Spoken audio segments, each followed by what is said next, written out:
You don't need to treat writing like a job because you already have a job.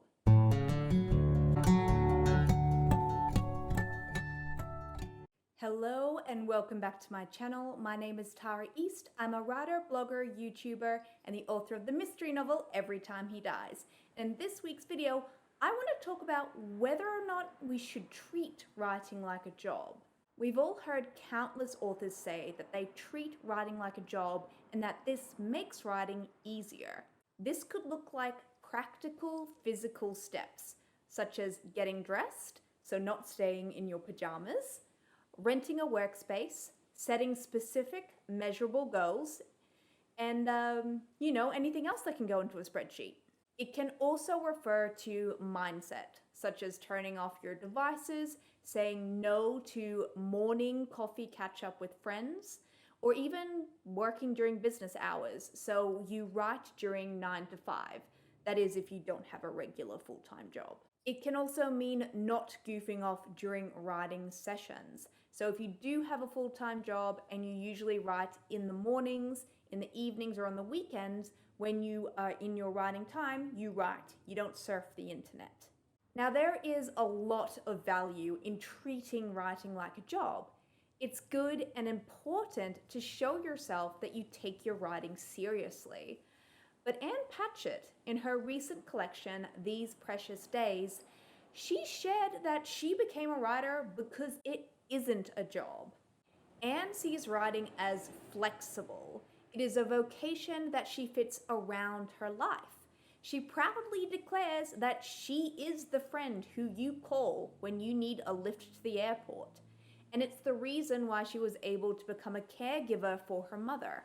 Now, obviously, Anne Patchett is privileged for a variety of reasons, including the fact that she is a very successful and high-profile author.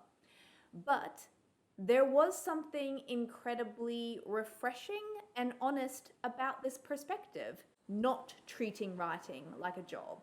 For most of us, jobs are unpleasant. We work jobs to survive. They are a means to an end, something to be endured. We might be grateful to have a job because it's a source of income, money, yay. But for me, at least, jobs are separate from careers and vocations. A job is something we get because we have to pay bills, whereas a career is something which we are specialized in, and a vocation is a calling or passion. So for me, waitressing is a job, being an academic is a career, and writing is my vocation. Now, I will add the small disclaimer in here that for some people, hospitality is their career and their vocation. This is the reason why I have an issue with the word discipline. So much writing advice is about being disciplined with your writing. You must force yourself to sit down and do the work. The dictionary definition of discipline is the practice of training people to obey rules or a code of behavior using punishment to correct disobedience. I mean, is that really the attitude you want to have when you're approaching your creative work? I better be a good little creator and follow all the rules of craft, or else the writing gods are gonna get me. Now, don't get me wrong, discipline leads to freedom. If you make the effort to engage with your creative practice often, then writing will become a part of your life. It'll take less and less time to sink into the work, and not writing will start to feel weirder than writing. Now, if you're new to writing, then being disciplined with your routine will help make writing a regular habit. And maybe imagining writing as a job in which there is an outer sense of accountability could be a useful source of motivation depending on your personality. And yet, sticking to this particular way of thinking about and engaging with your writing process may not be that great a strategy in the long term. It does take time, but if you put in the work, you will reach a point where you trust yourself as a writer.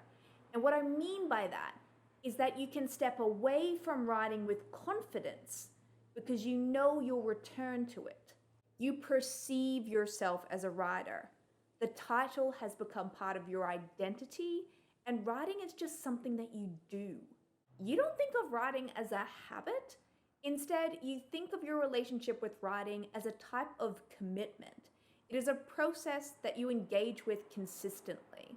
In the long run, you probably don't want to think about your writing the same way you think about a job. We don't want writing to be this tedious, heavy, mandatory thing that has to be endured. If you approach writing with that kind of attitude, injecting energy and brightness into your work will become incredibly difficult. After all, it's kind of hard to engage with your imagination and fully give yourself over to the creative process if you're watching the clock. Okay, I'm gonna say something that's super crap, and I'm really sorry for adding to this narrative, but few writers make a living wage with their fiction. Most of us do other work that allows us to write during our free time. You don't need to treat writing like a job because you already have a job. Instead, writing should be seen as this activity that you get to choose. It's your passion, after all. And look, it may not be your passion forever, and there may be sessions that feel quite passionless, but if you want to enjoy your creativity in general, then you must have a positive relationship to writing. Treating writing like a job and using discipline as a way to meet your goals may have its place, but if you want to enjoy the art of making, then commitment and consistency may be a more pleasant way to engage with your creativity. Now, I'd love to hear from you. What do you think about the idea of discipline and treating writing as a job?